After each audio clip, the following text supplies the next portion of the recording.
এসআইও যে ভারতবর্ষের বুক থেকে নিষিদ্ধ হয়ে গেছে রাষ্ট্রবিরোধী কার্যকলাপ করবার জন্য ইসলামিক টেরোরিস্ট অর্গানাইজেশন বলে যাকে যাকে নিষিদ্ধ করা হয়েছে? দেখুন, আমি প্রতিকুর রহমানের যে বক্তব্যটা আমিও শুনেছি, এই বক্তব্যের প্রেক্ষিতে তো আমি এটা মনে করি প্রতিকুর রহমানকে আমার অনেকটা মানসিক অসুস্থ মনে হয়েছে যে একজন প্রাক্তন এসএফআই রাজ্য সভাপতি তিনি মন্তব্য করছেন এসআইওর মতো একটি ছাত্র সংগঠনের ব্যাপারে যে সংগঠন নাকি নিষিদ্ধ। আর এটা অত্যন্ত দায়িত্বজ্ঞানহীন একটা মন্তব্য, এবং আমি মনে করি যে আজকে আপনারা এসআইওর 14 আলিমুদ্দিন স্ট্রিটের রাজ্য অফিসে এসে আজকে আপনারা ইন্টারভিউ নিচ্ছেন।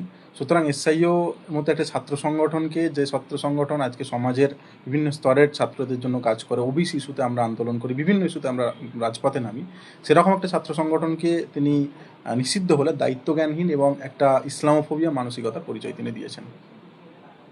তিনি তো একজন মুসলমান হয়ে মুসলমান ইসলামোফোবিয়া কেন বলবেন? দেখুন, মুসলিম নাম হলেই যে তিনি ফোবিক মন্তব্য করবেন না, বা মুসলিম নাম বলেই তিনি ইসলাম প্রীতি হবেন, আমি এটা মনে করি না।